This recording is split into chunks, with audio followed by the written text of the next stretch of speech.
Assalomu alaykum hammaga. Hammani o'tib ketgan hayit ayyomingiz muborak bo'lsin.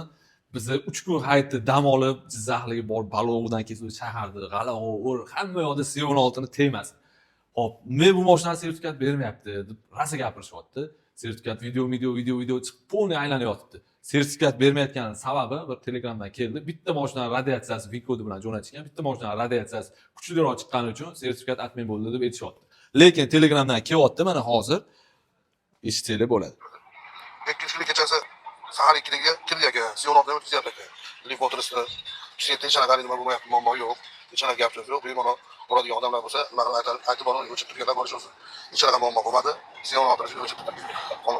Mana eshitdinglar, o'zinglar ham C16 ni kechasi 2da bemalol o'sha saharlik 2ga o'tar kechasi saharlikda o'tkazdik deyapti. Bemalol borib o'tkazsanglar bo'ladi. Lekin biz naviyoli bitta fikr kela olmaymiz. Fikringlarni kommentariyada qoldiringlar. Mana hozir ham yangi masala C16 olib qo'yganmiz. Bu ham poligonga borish kerak mashina. Banfer matvichasini almashtirib beramiz. Qani mana shuna borganda bilamiz endi o'tkazayaptimi yo'q.